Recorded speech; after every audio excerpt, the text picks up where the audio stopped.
Baik, jemaat Tuhan yang kekasih, selamat hari Minggu.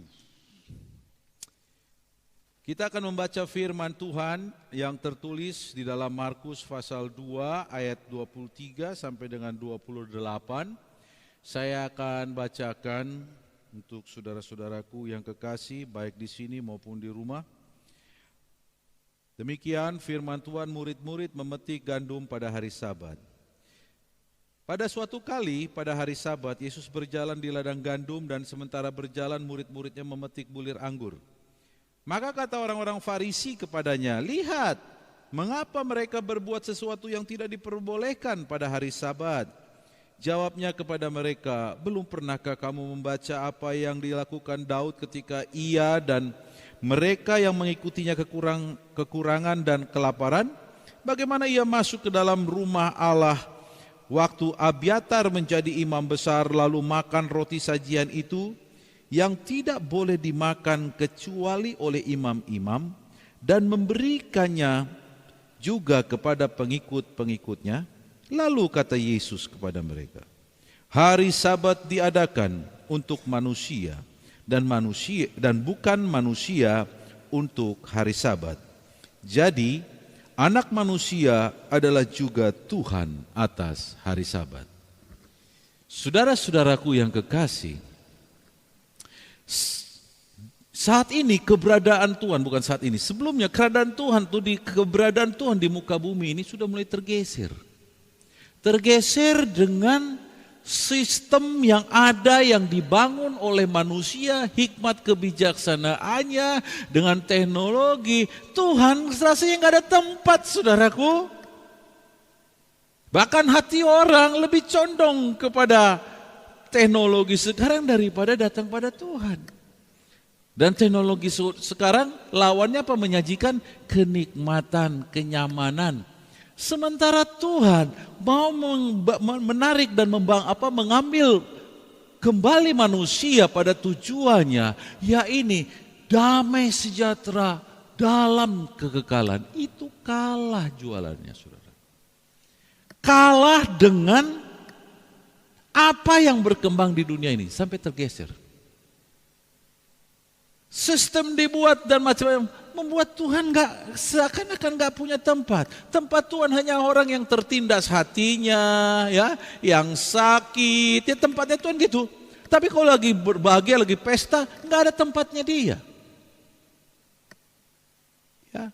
Tempat Tuhan ketika orang menderita, ketakutan, baru di situ tempatnya Tuhan. Oleh karenanya, saudaraku, seliklah mata kita, khususnya gereja Tuhan. Apa yang melanda dunia sekarang ini, karena Tuhan ingin minta tempat. Dia ingin minta tempat yang selama ini diabaikan. Tunduk juga rupanya manusia ketika sudah begini, ya. Mau siapa? Ya, dulu pemerintah menghalang-halangi, katanya gitu kan, buat gereja, bangun gereja susah banget, ya kan? Berperang, berjuang, orang berdoa, tetap aja susah. Berdoa di rumah, ibadah di rumah, nggak boleh. Ibadah di mana? Mesti di tempat ibadah yang layak. Saudara, kalau Tuhan izinkan sesuatu, apa yang nggak bisa berubah? Ya. Bahkan sekarang dianjurkan ibadah di rumah-rumah.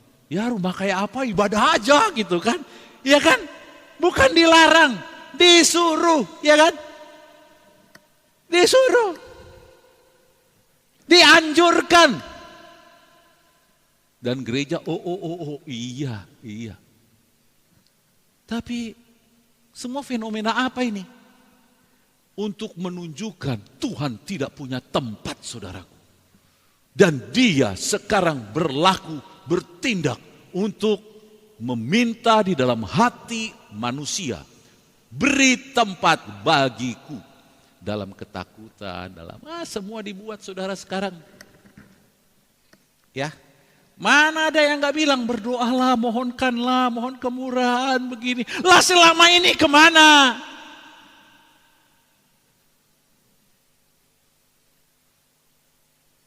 Ya, ada juga orang yang beribadah mungkin sebelumnya ya datang ke gereja karena kebiasaan. Kebiasaan apa?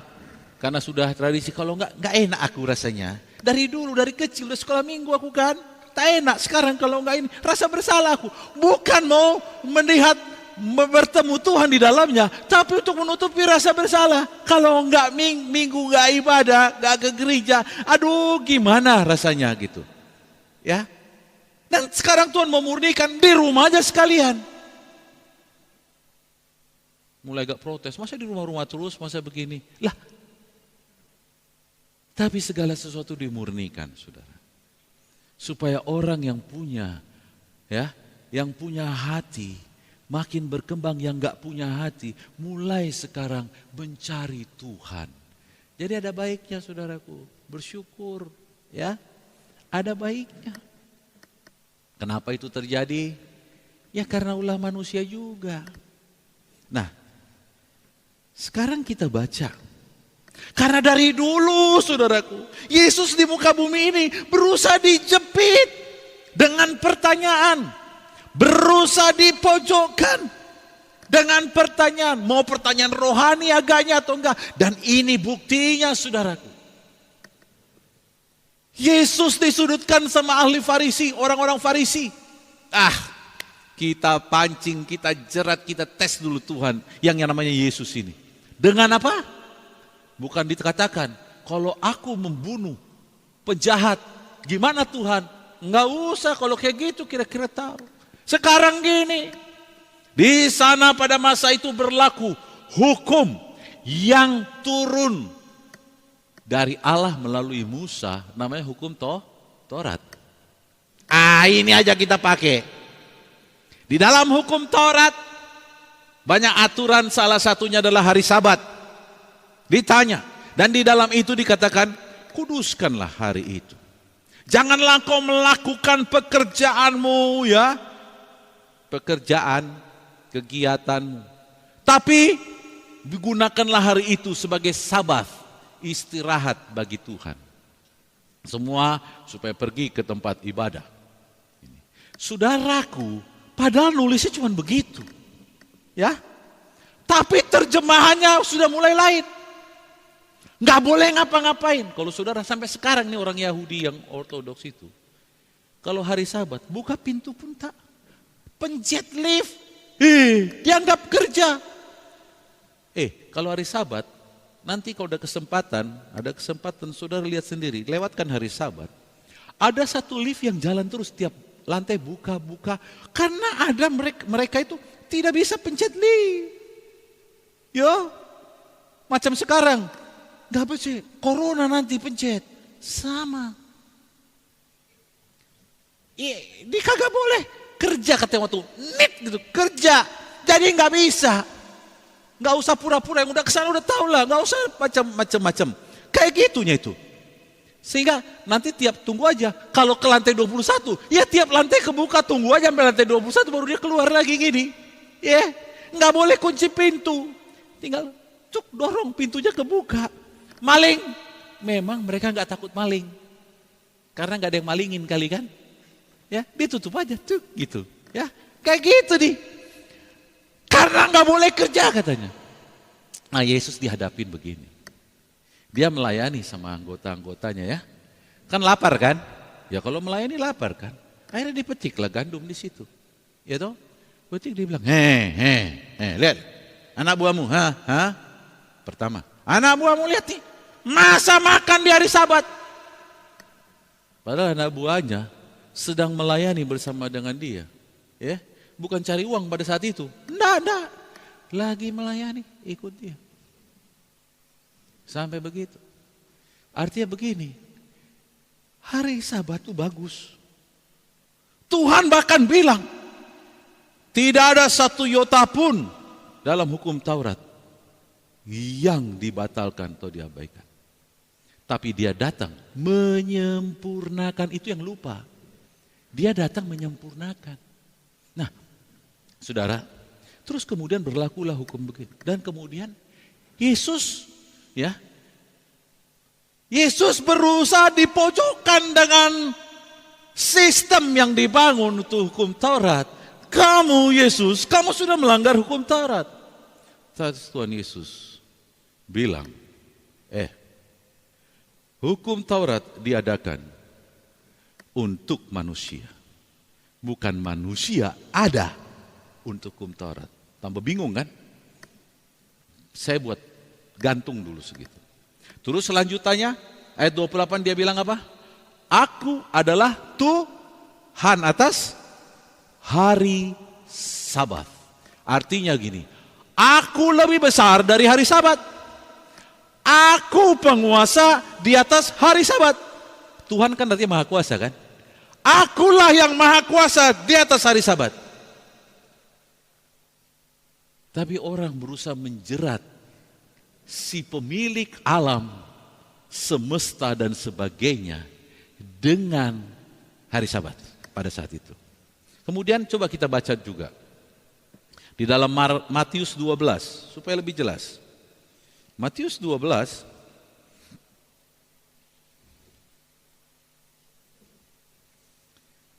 ayat 9 sampai 14 dikatakan demikian. Setelah pergi dari sana, Yesus masuk ke rumah ibadat mereka. Di situ ada seorang yang mati sebelah tangannya. Mereka bertanya kepadanya, bolehkah menyembuhkan orang pada hari Sabat? Maksud mereka itu apa? Supaya dapat mempersalahkan Yesus. Tetapi Yesus berkata kepada mereka, jika seorang di antara kamu mempunyai seekor domba, dan domba itu terjatuh ke dalam lubang pada hari Sabat, tidakkah ia akan menangkapnya dan mengeluarkannya? Bukankah manusia jauh lebih berharga daripada domba? Karena itu boleh berbuat baik pada hari Sabat. Lalu kata Yesus kepada orang itu, ulurkanlah tanganmu.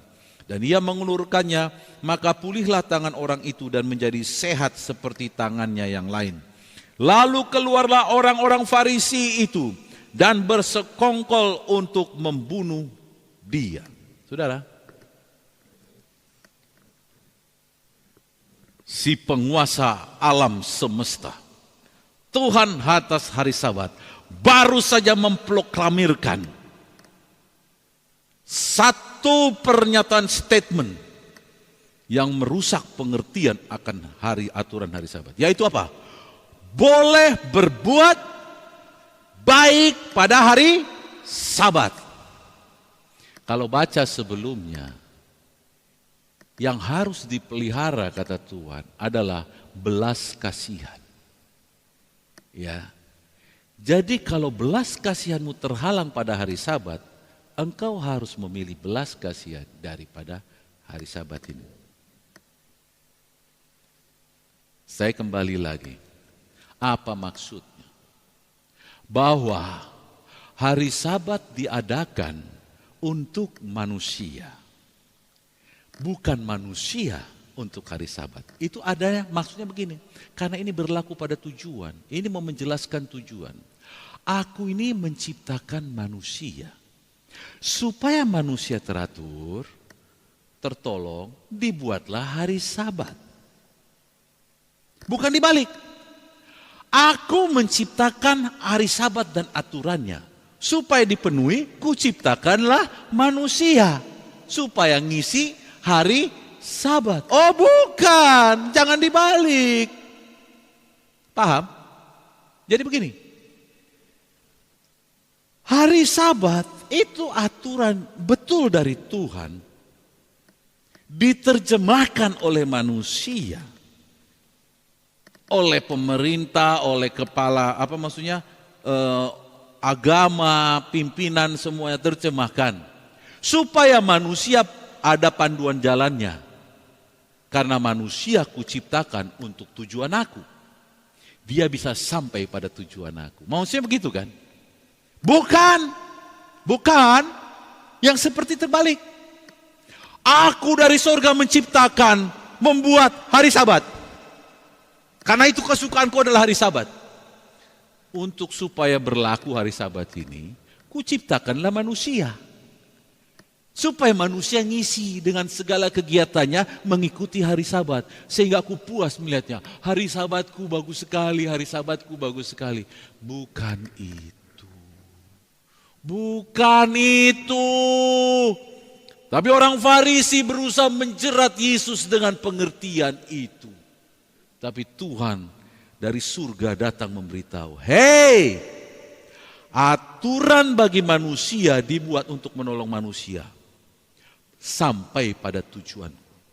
Kalau aturan itu mengganggu, beresin aturan itu supaya manusianya sampai pada tujuan aku. Ya. Karena yang penting bagi Tuhan adalah manusia. Waktu itu dia ciptakan apa? Marilah kita menciptakan apa? Manusia menurut gambar dan rupa kita. Enggak ada waktu binatang, hewan, semuanya waktu diciptakan. Enggak ada dia ngomong gitu. Khusus manusia. So spesial. Manusia sangat spesial. Aku ciptakan sesuai dengan rupaku. Diciptakanlah manusia. Dia sayang kali sama manusia. Dia ciptain dengan, bahkan dia katakan pada manusia, kuasailah bumi dan segala isinya. Manusia itu so spesial sama Tuhan, kawan. Dari situ baru ada tatanan-tatanan yang dibuat karena makin banyak jumlahnya supaya ada keteraturan. Tapi bukan berarti keteraturan membuat manusia jadi tidak berharga. Atau membuat manusia jadi tidak sampai pada tujuan Tuhan. Dan tujuan Tuhan bagi manusia bukan untuk hidup senang-senang, tapi untuk beribadah pada Dia, untuk memuji, memuliakan Dia, dan melakukan, mewakili Dia di alam semesta ini. Oleh karenanya gereja, taulah di mana posisimu. Oke, sekarang kita buka. Lagi hangat saudaraku. Roma 13 ayat 1 sampai dengan 7.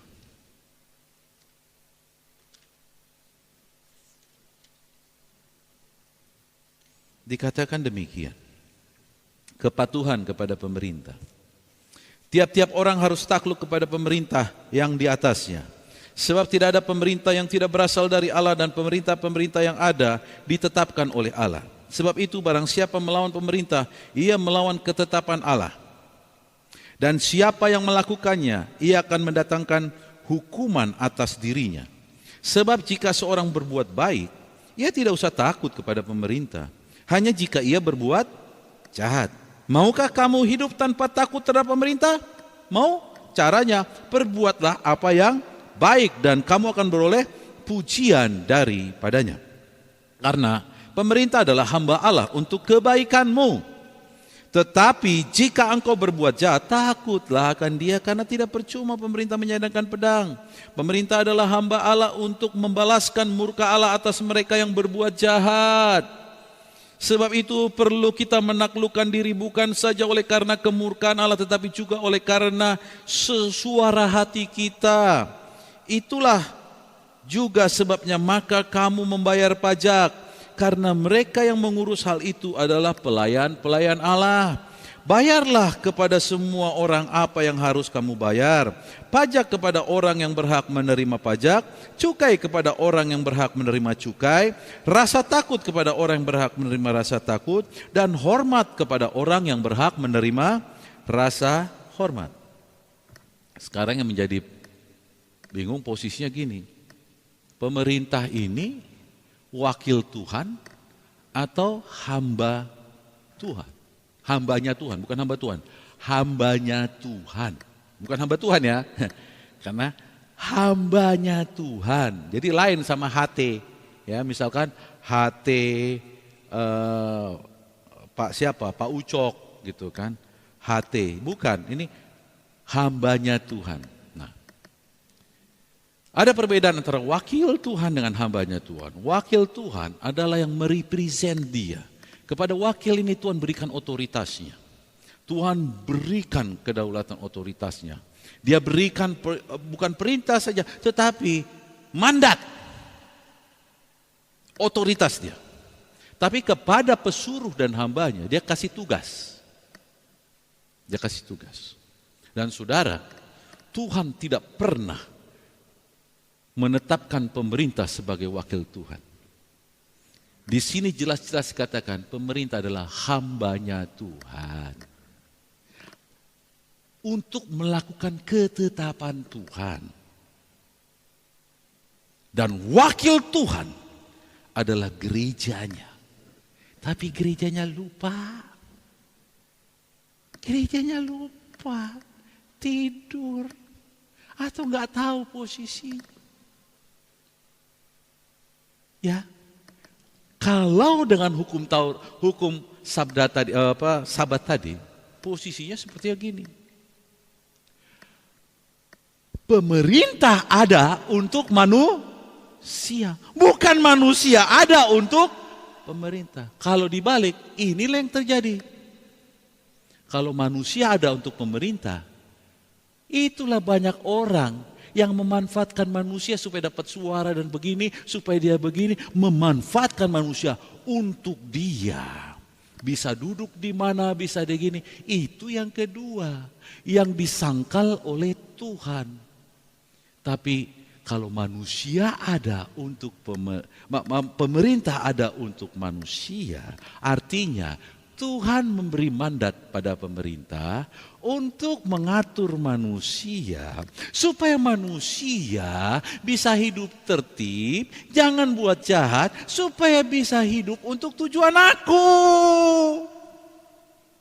Amin. Dia ingin manusia hidup untuk tujuan aku. Dibuatlah aturan peraturan, ditetapkanlah pemerintah untuk menolong manusia ini. Apa tujuan Tuhan?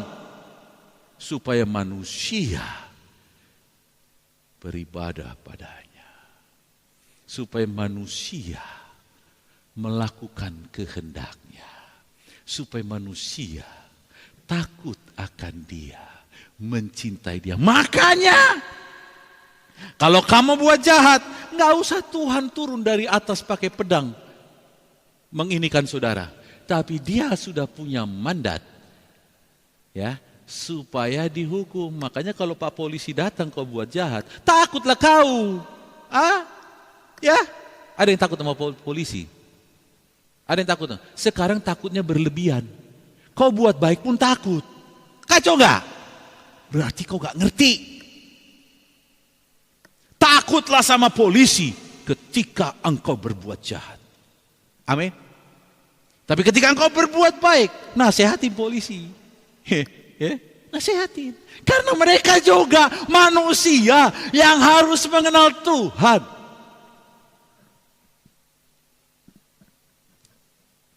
Makanya gak ada tempat bagi gereja Tuhan menghalalkan segala cara, jahat pun jadi, asalkan titik-titik, nggak bisa, ya, karena Tuhan menetapkan hari Sabat, menetapkan aturan peraturan bagi manusia untuk mencintai Dia, untuk masuk pada tujuan Dia, untuk mengasihi Dia. Kalaupun ada pengetahuan, ada hikmat begini, aturan dibuat. Contoh, kan tidak salah dong, naik motor jangan bertiga, salah nggak? Dan itu bagus, kan udah ngaco, nggak stabil, nggak seimbang, nggak ada keselamatan. Tapi memang sekarang kadang-kadang aneh juga ya, gereja Tuhan biasa aja naik motor bertiga. Itu tapi kadang-kadang tuh ya, jalan diterobos, ya. Kan dibuat aturan supaya jangan berantem, adu kambing. Dibuat apa? Jalur kan? Jalurnya sama kan? Ya ada jalur gini-gini. Salah nggak? Itu bagus. Kita harus cap jempol sama pemerintah membuat aturan gitu. Tapi ada orang yang lucunya, ada juga orang gereja. Arah ke sini, dia kemana? Ke sana. Terus dibilang, aku kan anak Tuhan. Kalau yang kayak gitu Tuhan bilang, dengar dulu. Kalau yang salah dan jahat, dengar. Aku sudah punya hamba untuk memukul punggungmu, pantatmu dipukul. Karena kau salah. Tapi kalau sudah kau baik, kau begini, ya kan? Kau punya SIM, kau begini. Terus kau di-stop. Ditanyain, udah SIM, akhirnya pentilnya pun ditanya. Pak, begini. Memang benar ada aturan, pentil itu harus pakai tutup. Tahu, roda. Pernah lihat rodamu? Ada lubang pentil itu, kan ada, jujur aja, ada yang nggak pakai tutup kan? Mungkin nggak kau perhatikan, aturannya pakai tutup. Itu ditanya, ya kadang-kadang berlebih-lebihan juga gitu kan. Pak, nggak bocor nih Pak. Ya tapi tutupnya mana? Ini polisinya harus bertobat. Paling kalau kayak gitu dia harus katakan, lain kali kasih tutup ya. Kan lain cerita kan, ini nggak ada tutup. 200.000, tak ada tutup. Kalau kayak gitu, ini nggak ada belas kasihan ini. Ya, menurut saya gitu. Memang ada aturannya, ya. Tapi itu dinasehati. Kalau polisi yang baik, dia kasih tutup pentilnya. Nah, buat kau ya, kira-kira kau punya pandangan sama polisi bagus gak? Gila, ditulis lagi namanya di situ. Si lain, si Torus. Polisi si Torus mantap, si Manjuntak, senang kali sama polisi si Manjuntak, kenapa? Dikasih tutup pentil. Tapi kalau itu si Tanggang ditanya, bahkan 200.000 katanya nggak ada tutup pentil. Saudara yang kekasih, coba saudara, gerem gak hatimu? Ya, tetapi kembali lagi, supaya tahu kita ini sebagai anak Tuhan, kita harus tahu posisi kita. Hargai hari Sabat, hargai Taurat katanya. Hargai apa? Pemerintah begini. Supaya apa? Supaya engkau terus berbuat baik. Kalau yang sana yang gak buat baik, nasihatin. Karena dari atas semuanya, Tuhan adalah Tuhan bagi manusia. Dia adalah kepala dari tubuhnya, itu gerejanya. Untuk itulah Tuhan mati. Dan bangkit lagi untuk saudara dan saya sebagai manusia. Jadi saudara yang kekasih, kalau kita sekarang pada masa wabah ini mempunyai hati dan meyakini bahwa kuasa Tuhan itu luar biasa, berdoalah, perangilah wabah ini dengan doamu. Dan kalau engkau nggak sanggup, nggak kuat dalam doa pribadi, engkau perlu yang lain, berdoalah bersama-sama. Kau berdoa supaya imanmu kuat. Berdoa untuk bangsa ini. Saya mau kasih tahu, ketika engkau berdoa untuk bangsa ini, bahkan engkau memerlu temanmu untuk berdoa untuk bangsa ini. Saya mau tanya, itu perbuatan jahat atau tidak? Kalau berbuat jahat, jangan kau lakukan. Tapi kalau tidak, jangan. Tuhan katakan apa ayat 3? Ayat 3 bilang apa? Sebab jika engkau berbuat baik, ia tidak usah takut kepada pemerintah, hanya jika ia berbuat jahat. Jadi kalau engkau melanggar, jalanannya nggak pas, engkau naik motor grogi-grogi, itu udah wajar, berarti masih ada hati nurani kan? Ya toh? Ngerti maksudnya? Perbodan namanya itu ya. Jangan asik kita, jangan gitu. Hatimu rasanya, aduh gimana. Engkau sebenarnya hati nurani masih oke tuh. Tapi nggak ada masalah. Hati nuranimu sudah tumpul. Pantesan nggak tahu mana yang jahat dan yang baik. Dilabrak terus. Tapi pada hari ini saudaraku, bangkitlah gerejanya. Amin. Gerejanya bangkit. Inti dari pembacaan firman pada hari ini sebenarnya tertulis di dalam Markus 2 ayat 28 tadi, bahwa anak manusia, Tuhan Yesus Kristus adalah Tuhan atas hari Sabat, atas pemerintah, atas manusia, dan dia adalah kepala dari gerejanya, karena gerejanya adalah tubuhnya dan wakilnya di muka bumi ini. Jadi siapa yang bangga? Adalah kamu manusia yang menjadi orang percaya, yang adalah gerejanya. Kepadamu diberikan otoritas. Apa otoritasnya? Kan dikasih otoritas kan? Kalau engkau mengatakan, ya, kau mengatakan pada gunung ini, beranjaklah, ya, asal tidak bimbang hatimu dan percaya, maka akan terjadi. Begitu juga, ya, kau tidak perlu takut oleh sengatan ular. Kan dikatakan gitu, ya.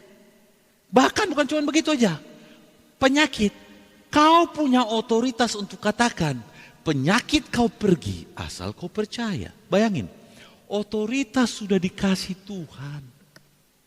Ya. Otoritas dikasih Tuhan pada gerejanya.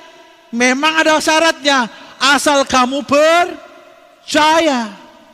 Jadi yang difokuskan, kenapa ini jadi kenapa? Yang dicek percayanya aja, ya kan? Sudah sampai di mana percayanya? Itu aja dicek. Jangan kenapa nggak jadi Tuhan? Kenapa nggak jadi? Ya cek aja percayanya. Jadi sekarang persoalannya juga gitu. Oh, virus corona kan nggak kelihatan, nanti bisa di mana-mana begini. Nggak usah kau sombong, bilang aku hebat, nggak usah.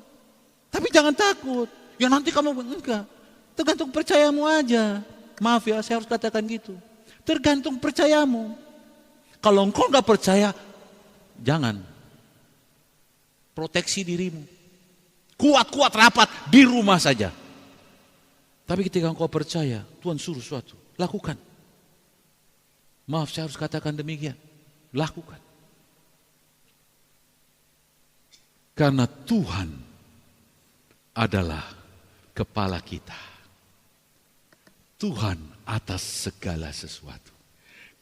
Kalau Dia berfirman, Dia meminta, mesti lebih nurut sama Dia. Oleh karenanya pada hari ini, berbahagialah mereka yang memahami, percaya. Dari sini, hormat dan takutlah akan Tuhan. Bahwa Tuhan yang kau sembah, bukan yang merasa bersalah. Bukanlah engkau harus bersikap merasa bersalah kalau enggak ibadah sama-sama atau begini. Bukan. Tetapi Tuhan yang kau cintai, yang kau hormati, yang kau kagumi, yang kau taati, yang hatimu, pikiranmu ingin memenuhi kehendaknya, yang berkata selalu begini, jadilah kehendakmu di bumi seperti di surga. Bahwa engkau bukanlah Allah yang tidak mendapat tempat di dalam hati. Engkau sangat mendapat tempat. Mendapat tempat di muka bumi ini. Mendapat tempat di komunitas kita. Beri dia tempat. Hai dunia sekarang. Selama ini engkau mengabaikan tempat bagi Tuhan. Tuhan minta tempat. Tuhan minta tempat. Dalam ketakutan dan kerisauanmu, Tuhan minta tempat. Pertama di hati. Kedua di pikiran. Ketiga di tindakan. Tuhan minta tempat. Berbahagialah kamu jikalau kamu memahaminya. Cuma Tuhan yang kekasih, jangan takut. Bergembiralah. Karena Ia Rajamu adalah Tuhan atas segala sesuatu. Kalau Dia katakan ya, jadilah ya. Dia katakan tidak, maka tidak akan terjadi. Dan wabah ini akan segera tergeser ketika orang mulai percaya dan bersama-sama mengatakan saatnya pergi. Asal kamu percaya, dan dia akan pergi. Kalau kau bimbang hatinya, engkau pula yang diserangnya nanti. Ya, percayalah. Hari-harimu kau gunakan untuk semakin percaya sama Tuhan. Saya enggak katakan doa makin banyak, belum tentu. Doa dengan percaya, kawan. Doa dengan mencintai Dia. Doa dengan mengasihi Dia. Dan kita akan berdoa, saudara. Tapi doa kita dengan rasa hormat pada Tuhan. Doa kita karena cinta sama Dia. Doa kita karena mempercayai Dia. Merindukan rencananya terjadi, saudaraku. Pasti terjadi. Mari datang pada Tuhan. Sudah ratusan tahun. Seakan-akan tempatmu tersingkir ya Tuhan. Tapi hari ini Engkau sedang berdiri tegak dan menyatakan pada dunia, Akulah Tuhan atas dunia ini. Aku melakukan apa yang ku mau. Aku bisa lumpuhkan apa saja yang bisa mau ku lumpuhkan. Dia bukan Allah yang kejam. Tapi Engkau adalah Allah yang sedang kembali pada posisimu Tuhan. Dan Engkau menginginkan gerejamu sadar dan menempati posisinya. Yakni sebagai tubuhmu yang kepadanya diberikan otoritas Tuhan. Saatnya Engkau menantikan gerejamu bangkit. Dan orang-orang yang belum percaya kembali percaya. Dan menjadi tubuh Kristus. Kami bersyukur karena kami melihat, kami kagum melihat, tidak perlu selalu dengan gempa bumi Engkau membuat manusia takut. Kadang dengan yang tidak kelihatan. Saat ini dunia sedang ketakutan, kebingungan.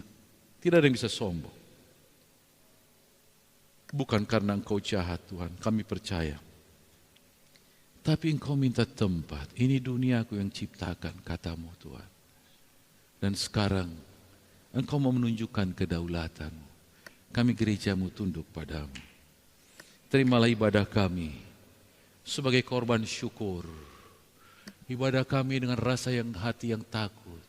Kalau kami datang berkumpul untuk berdoa, karena kami berseru, bertindaklah Tuhan, menyelamatkan orang-orang yang datang kepadamu Tuhan.